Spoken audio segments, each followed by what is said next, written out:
Seneca, letter 63. I was a little confused interpreting the Roman numerals. I guess it's kind of embarrassing. So this is an interesting one. I see that I think every time. Partly because if it's not interesting, then I'll make a video. There's a few that are not that interesting, or even if they are. Sorry, nobody cares about that. So this is about grieving, and I remember. I think it was Stilbo, or was it named rhymed with Bilbo? But there was a Stoic philosopher that he talked about that didn't bother to grieve the loss of his wife and kids, and I said, "Well, that's insane," and I stand by that. So I thought, so this chapter is not chapter, this letter is about grieving, and I actually thought it would be a lot like that. He's writing to Lucilius in light of a friend of Lucilius's. I forgot what his name is. Flaccus. Yeah, Flaccus. Lucilius had a friend named Flaccus that died. It doesn't say the circumstances, but it just says that his friend died, and he's talking about grief. It was not nearly as insane as I thought it would be. There were a handful of places where it was like, you need to allow grief to happen. But he also was like, I was saying, there's no place for grief. He did say that like very few people have such strength of character that they wouldn't have some level of grief. What he did talk about is like, don't let it be excessive, which it's hard to either agree with that or disagree with that, because you have to know, like, what do you mean by excessive? What is excessive? There is such a thing as excessive grief that you need to do something about.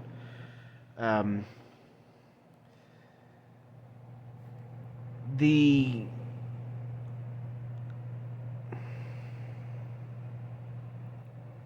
sorry.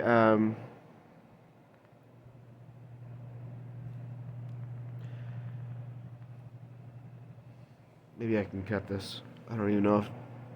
No, who cares?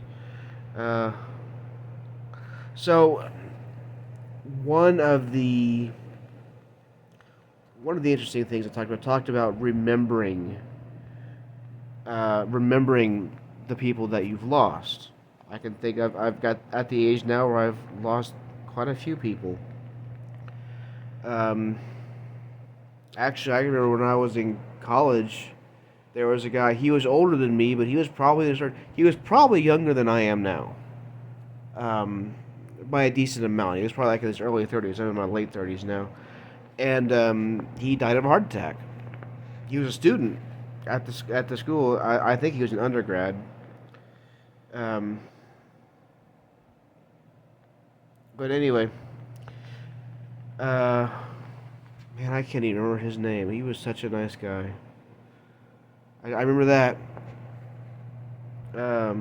But anyway, um, I want to go back to like remembering those people that you lost. Let us see to it that the recollection of those we have lost becomes a pleasure to us. Nobody really cares to cast his mind back to something which he is never going to think of without pain. So, like in the moment, like if you talk about the day after someone dies, that's probably not realistic.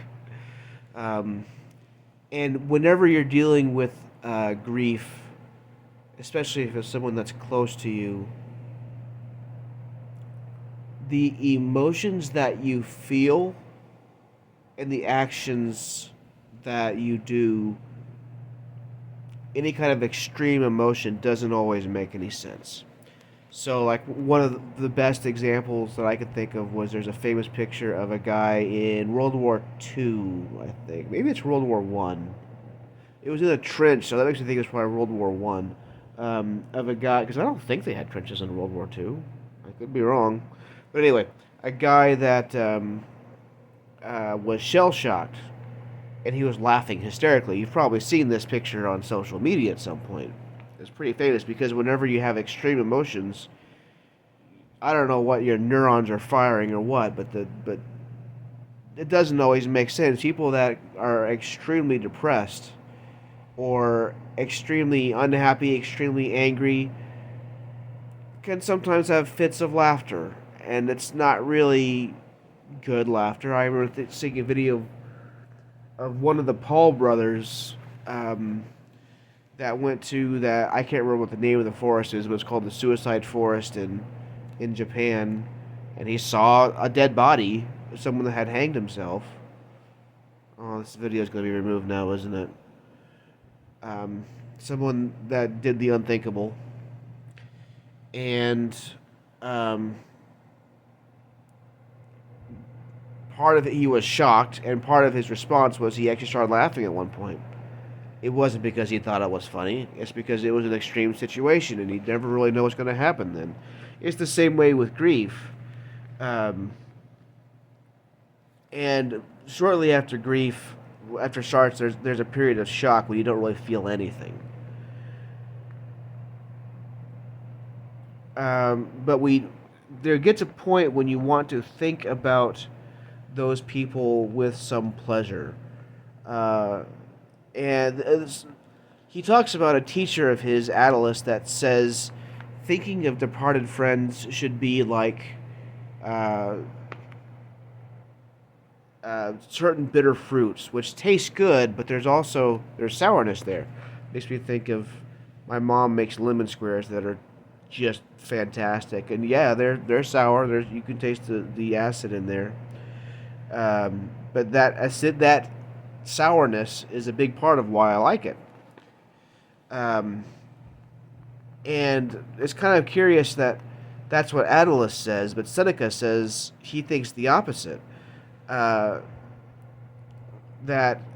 whenever he has friends with him, he is concerned with the feeling that he's going to lose them. And now that he's lost them, he has the feeling that they're still with him. So,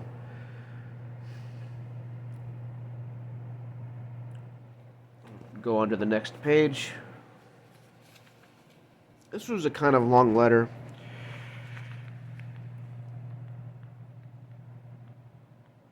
But there's also something about grief something else about grief that I thought was interesting. One thing that he says, and I feel like you can interpret this in a weird way, but there's a good point to be made, is that suppose someone lost his one and only shirt in a robbery. I guess in Roman times they didn't have a lot of shirts like we do today. You would not think him to be. You'd think I'm just going to go ahead and summarize. You'd think he was a moron if he decided to never find another shirt again. The point being is if you lose someone that you care about, find someone else that you care about. And there could be a very inappropriate way to do that. That's why I say that. That's why I say that you can interpret that in a weird way. But there could be an appropriate way to do that. I mean, I think that's the entire point of a wake. Is to be with people that you care about so you can kind of support each other. Now, there's something else he says at the end that I do not agree with this at all, but it starts out with starts out with a saying that I think is good. Not a saying, a observation. Even a person who has not deliberately put an end to his grief finds an end to it in the passing of time. Now, he goes on to say that is shameful. I don't agree with that at all. I don't think that's shameful. So, basically, what the takeaway that I have is, you feel miserable now. Give it time and you'll start to feel better. That is not always an easy thing to recognize, but it is true.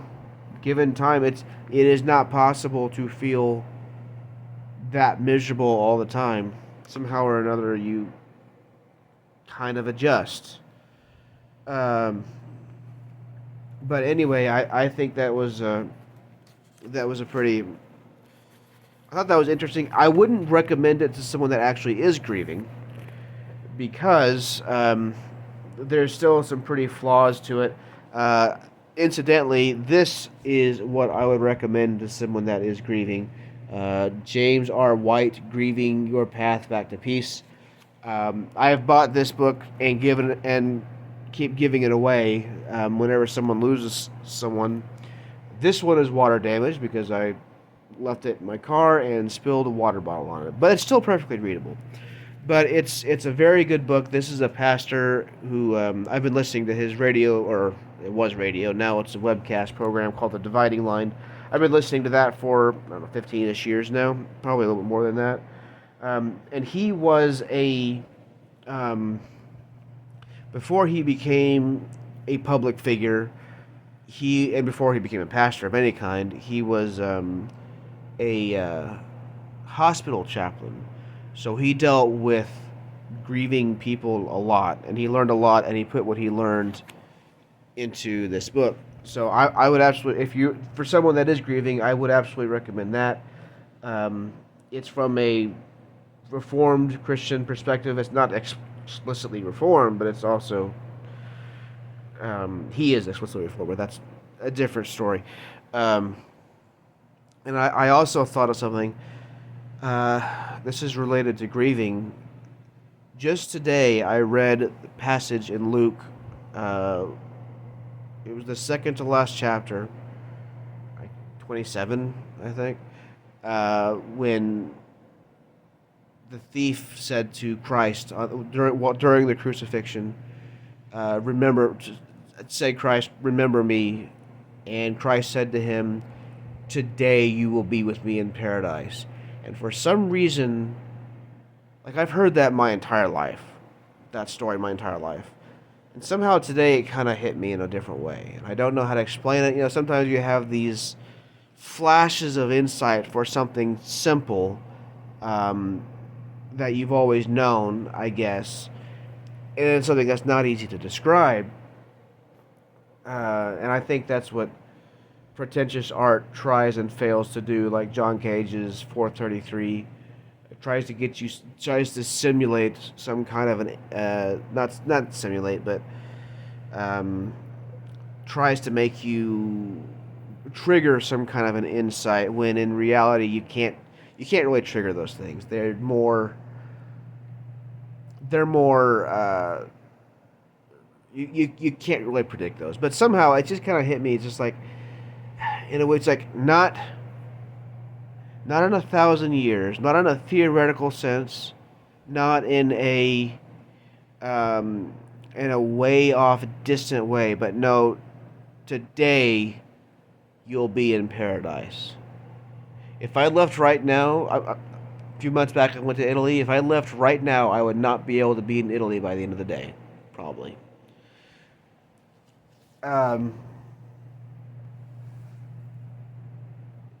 But that was a real experience. It was something I really did. And it's just kind of, it's something, it's like, it became a little bit less surreal, became less theoretical, less hypothetical, less distant. And it made me think of, without going into a lot of detail because I don't want to get personal in a public setting, but it did make me think about people that I lost. And it's just like, not, they're kind of in paradise. No, they're there. And somehow that maybe hit me in a way. And I just think somehow that made things easier to digest, I guess. I don't know how else to explain it. But this is the longest video I think I've made so far. And it's been kind of rambly, but that's alright. These are just my disconnected thoughts on what I like about Seneca. Or don't like about Seneca. Just interesting. Anything I find interesting.